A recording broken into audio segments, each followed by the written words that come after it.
Okay, so moving along for the preseason rankings today, we are taking a look at the Metropolitan Division. Make sure to give this video a thumbs up and a subscribe.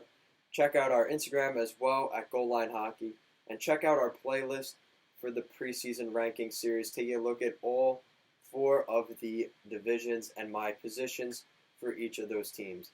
Let's talk about the Metro Division.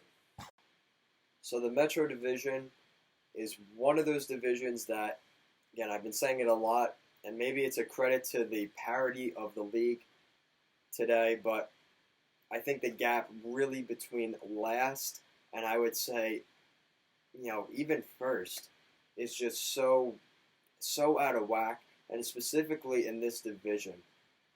The Metropolitan Division just has so much, what's the word? It's just parity. There's so much parity in today's game. The NHL with the salary cap definitely has something to do with that. But I don't know. I'm just looking at this division, and it was very difficult. More specifically with the Metropolitan Division for me. And that's why I ended up having no teams in the Metro make the wild card positions, because I just couldn't see some of these teams warranting a playoff spot over another that I really felt was basically the same. So, with that said, taking a look at the bottom of the Metropolitan Division, and I think it's more because I don't necessarily like what they did this offseason, whether it's management, whether it's, guys they hired as coaching staff, as well as maybe some contracts that they shouldn't have brought in, or players that I don't feel really fit with the team, and I don't think are going to lead to success. So, starting this off, I have the Philadelphia Flyers being the worst team in the Metropolitan Division. Now, again, I say that as worst in quotes because I think the gap between them and the Washington Capitals really isn't even that much. And I just gave away my number one. There you go. So, between them and Washington, I just think there's like no gap between all of these teams, and unfortunately, I had to put them in an order, and I don't really like the Flyers right now. I think they're gonna have some issues. I love Carter Hart. I think that is the huge plus for this team, and I think some of the weaknesses are the offense. I like Oscar Lindblom. I think Kevin Hayes, for the right price, he's still gonna be a good player for the Flyers. But again, I think there's a little bit of overhype even with Kevin Hayes. I don't necessarily know how I feel about some of the moves on the back end, bringing in Matt Niskanen. I think was an upgrade over Gudis, but I don't know how much that's saying, really. And then they bring in Justin Braun, who is a good defenseman, but does that mean Philadelphia doesn't like their back end right now? Is that the issue? So, with some of those younger guys like Robert Haig, Ivan Provorov, Shane Gostisbehere, bringing in a guy like Braun, you're probably bringing him into the top four role. And unfortunately, with the way the coaching staff is, I don't expect the younger players to play an awful lot. Because Alain Vigneault is the head coach of this team. He is notorious for not putting younger players into the roster and them wanting to leave. Hence, one of the reasons the Rangers lost Anthony Duclair a couple of years ago. It ended up working out for the Rangers, losing Duclair, but still nonetheless, he's notorious for having issues with that. And with guys like Nolan Patrick, Robert Haig on the final year of their contract, you don't want them to feel like they're being screwed out of playing time. You also bring in a guy like Michel Therrien. I don't know how I feel about Therrien, overall. Definitely wouldn't want him as any part of my coaching staff, but again, that's one man's opinion. But nonetheless, I think the Flyers, again, it just takes one run, right? You need one good run or one bad run, and I think any of these teams in the Metro are completely wiped out of a playoff run, or they could be at the top of the division by the end of the week. So it's just one of those things. But I do have the Flyers at the bottom. I've talked about the Flyers way too long here. Take a look at the Blue Jackets as the second worst team in my... Again, I don't know if I like saying that. I have them second last in the division. I don't want to say second worst because I just don't think this... I don't know. I feel like that's... I don't know. I don't like the way that sounds. I have the Blue Jackets as the second last. in the Metropolitan Division. Again, losing a guy like Bobrovsky and Artemi Panarin, Matt Duchene, Ryan Dzingel as well. Again, Dzingel and Duchene were rentals, but still, you did lose those pieces that you didn't have at the end of last season. So, it's going to be a tough year for the Blue Jackets. I think, again, this is crazy. Some people may not agree with having the Flyers behind the Blue Jackets, but I like the Blue Jackets' young talent. If they can get things going, we saw, Alex Texier, who played fairly well for the Blue Jackets. Heading into the end of the season, Sonny Milano, you wonder if he can get a shot this season. So there's definitely some what ifs. Expect a better season from Oliver Bjorkstrand. He'll probably come up the lineup. Pierre-Luc Dubois will definitely be a huge part of the Blue Jackets moving forward. Cam Atkinson, if he can have a good season, Boone Jenner. So, there's some players on this team. Josh Anderson, who had a pretty good season last year, to say the least. So, again, there are some issues, but I don't think necessarily it's up front or on the back end. Because you look at the back end, Seth Jones, Zach Werenski. Who else do they have in there? Marcus Nudavara. I mean, this is a really good group. So there's some pieces here and there. I don't think the back end is too much of an issue, as well as the forward group. I think it's not as solid without Panarin, but it's not necessarily awful either. My big concern for this team is absolutely in goal. I think Bobrovsky was the bigger loss of Artemi Panarin and Bobrovsky. I don't know. I'm torn because Bobrovsky really didn't have that great of a season. If I'm going to be completely honest, he definitely turned it on toward the end of the season and in the playoffs. But most of the season, he was kind of quiet. So this may end up being not as big of a loss as we thought. But, the big hope is in Elvis. And Elvis Merzlikins, or whatever that name is, as well as Jonas Korpisalo. More than likely, splitting time between the two most of the year. All right, so now we're getting into some of the New York metro area teams, and these three teams really can move around pretty much in any order that you want, and you'd still be right. All right, so I have the New York Rangers at the bottom of those three, and the reason for that is they are relying on a lot of youth on this team. I think they're going to be very good. I think in the beginning of the season, expect the Rangers to come out of the gate hard and aggressive, and I think they're going to have a really good year to start off. Capo Caco, expect him to come out. He's going to be lights out coming out of the gate. Vitaly Kravtsov, Lias Anderson. This is a really good group, and especially up front. They have some really good pieces. Oh, yeah, maybe that guy also, Artemi Panarin, as well. He's a big addition for the New York Rangers as well. Jacob Trouba, let's hope that he is the player that they brought him in to be. I'm a little bit skeptical on what they are planning to do with Jacob Trouba. He really, he's played top 4 minutes at most with the Winnipeg Jets. Is he still capable of being a top 4, nonetheless a top pair defenseman on an NHL team that makes the playoffs?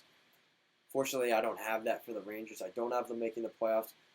I have some questions with goaltending as well.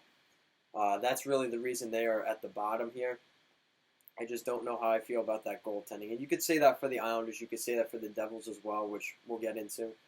But I don't know. I think Lundqvist is kind of on the second half of his career. He's on the downslope. And I don't know, Georgiev had a great season last year, but can he follow that up yet again? He was an Islander killer last year. We're just going to have to wait to see what happens there.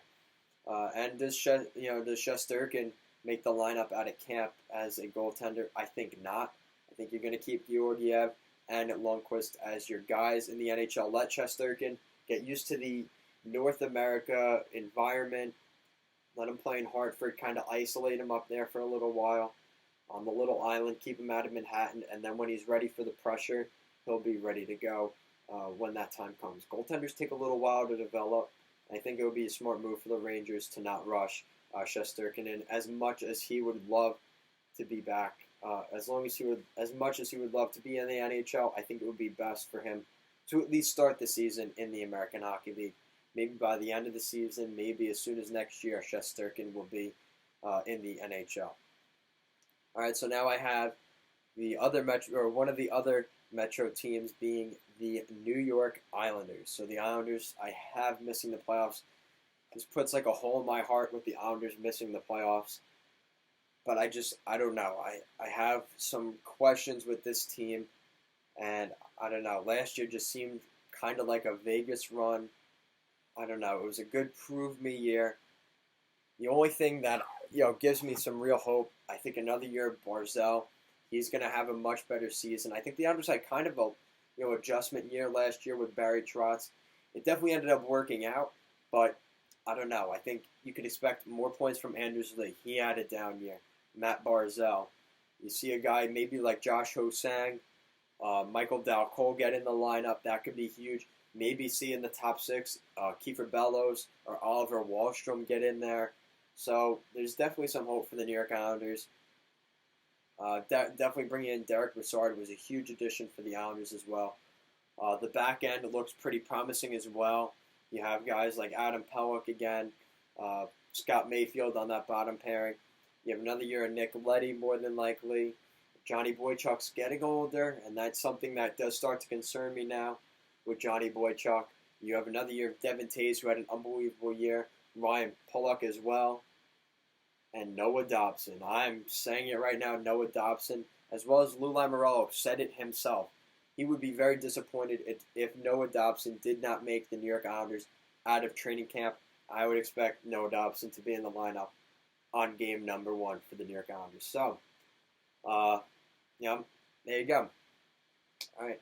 So, again, and another thing, too, with the Islanders as well is the goaltending. I'm a little concerned. Can Rice play as well as he did last year? And Varlamov, I'm a little concerned with Varlamov. And we're going to have to wait and figure out what happens there with him. And then the last team I have not making the playoffs, and this may draw a little controversy, the New Jersey Devils will not make the playoffs. They're the last team in that Metro to just be on the cusp. I think they'll be right there, as well as the Islanders and the Rangers. I think all three of those teams will really be competing until basically mid-April. But I don't know. I like what the Devils did. I think Subban is a great addition. But again, that back end still scares me a little bit. Will Butcher really had a rough season last year. Can he come back, to relevancy after being a Calder finalist 2 years ago? Who else is on that back end? Andy Green, he's getting older now. So, what is his state at this point? Mirko Mueller, does he make the roster next year? So it's just a couple of questions with that back end that concern me a little bit. And expect Damon Severson. He had an awful season last year as well, so hopefully he can turn things around. He's a really good player, so he should turn around. And now, looking at that forward group, I mean, you got to say Nico Hischier, Jack Hughes. That's a really good group up front. You bring in Wayne Simmons, who I think is going to end up being an underrated guy who they brought in. He's a really good piece as well. Hopefully Pavel Zacha stays in the lineup. I think Zacha is a pretty good player. And obviously you have all those guys up front, on the wings as well. Jesper Bratt, where does he fit in on this roster now? Nikita Gusev, who they brought in. So it's definitely going to be an interesting season for the New Jersey Devils. We're going to have to wait and see, though. There's a lot of questions, though. Gusev wants to get more points than Nikita Kucherov. That's a bit of a task, considering he had almost 130 points in 8 games in 8 games. Whoa, what is he? God? No, 82 games. I think that's a bit of a large task for a guy like Gusev coming in as his first year in the NHL. So, hold back expectations, hold the brakes on Gusev right now. All right, so now that means I have my top 3 teams in the Metropolitan Division. So if you're keeping track, I had the Philadelphia Flyers as last in the division, the Columbus Blue Jackets, the New York Rangers, the New York Islanders, and the New Jersey Devils, all missing the playoffs in the Metropolitan Division. All right, so now top 3 we have. At number 3, I have Don Waddell and Tom Dundon's Carolina Hurricanes. So the Hurricanes and the Storm Surge, hopefully, will be coming back to the Stanley Cup playoffs next season. Hopefully, the Storm Surge itself comes back next year. Um, but anyway, I like that defense in Carolina. Jacob Slavin had a really great playoffs and really showcased his talents to the entire NHL, the entire hockey world for that matter. And I would expect that to continue this season. You have guys like Dougie Hamilton, Justin Falk, uh, Brett Pesce, Trevor Van Riemsdyk, some really good pieces there in Carolina, and I think they're going to benefit from it. Let's take a look. All right, so that's 3. Again, the only thing that concerns me with Carolina is the goaltending. So that's why like a lot of these Metro teams have goaltending issues, and that's really why I have, I already spoiled it with, when I was talking about the Flyers, but the Caps are really the only team here that really gives me that, that real assurance with goaltending that I think the rest of the division really lacks. So with that, I have the Pittsburgh Penguins at number 2 in the division. Again, this is a team, I don't know. I'm just waiting for the year this team does not make the playoffs, but I don't know. Every time you think you killed this team off, they seemingly pop back up, almost like a Jaws situation. I don't know. It's just very weird with this team. And again, you can't deny a team with Sidney Crosby and Evgeny Malkin. You can't deny them making, you just can't have a good enough reason for them not to make the playoffs. They had a tough setback last year of losing to the Islanders, getting swept by them in 4 games in the first round. But again, the goaltending does kind of concern me here. If Matt Murray can't stay healthy, if he can't even stay healthy, how is he supposed to, play well? He's had struggles playing well, and then with the health issues on top of that, I definitely have some concerns with Matt Murray. And we didn't see that real emergence of what's the kid's name in Pittsburgh? Casey DeSmith. That's his name, Casey DeSmith. So Pittsburgh. I have them making the playoffs again. I think they're going to be right in the mix up until the end. They'll be in the playoffs. Again, I think they have enough leadership. You have, Justin Schultz. What's his name? Chris Letang. Even though he's a little banged up most of the year, Brian Dumoulin is a great defenseman as well. So I like the Pittsburgh Penguins. But again, that goaltending is a weakness. But I don't know. I feel like they're kind of the same as the rest of the division in terms of goaltending. But having Sidney Crosby alone warrants a playoff spot, and I had to put them ahead of some of these other teams. As much as I would have loved to see the Islanders get in, I don't know. I like Pittsburgh too much. They're just too good of a team. They've been too good of a team for too long to not warrant the respect of at least being in the playoffs next season. So that leaves number 1. And that is the Washington Capitals. Now, they really don't look all that different from the team that won the Stanley Cup a couple of years back. But it just, I don't know, I'm left, with the question, what is going on? With that defense, I'm a little bit concerned. They bring in Radko Gudas for Matt Niskanen. Don't know how I feel about that necessarily. But I do like the goaltending. I like Braden Holtby, who's on the final year of his contract. Expect a big monster year here from Braden Holtby. And the Washington Capitals do have Ilya Samsonov, who I would expect to be the backup, definitely by the end of the season at the very least. Definitely get some call-ups during the season. He'll probably be with the Hershey Bears this season. He didn't play overly well in Hershey last year, so we're going to have to wait and see what happens with Samsonov. And again, they definitely lost some depth this offseason, and I don't know, they made some moves here and there, but they lost some pieces, and I don't know, health and things like that definitely are a concern. How many more playoff runs does Ovechkin have? How many more 50-goal seasons does Ovechkin have? I don't know, you just start wondering. Backstrom is on the final year of his contract. This is more than likely Washington's last big shot at making it with their current roster. Probably the last in the Ovechkin era. So, to end the video, we're going to end it on that note. Let me know what you guys think of the Metropolitan Division, my opinions, and what are your opinions on the Metropolitan Division? Who do you have in your positioning. Thank you for watching this video. Make sure to give this video a thumbs up and a subscribe as we finish off this season, the preseason rankings series. Make sure to check out the other ones as well. Thank you for watching, and have a good day.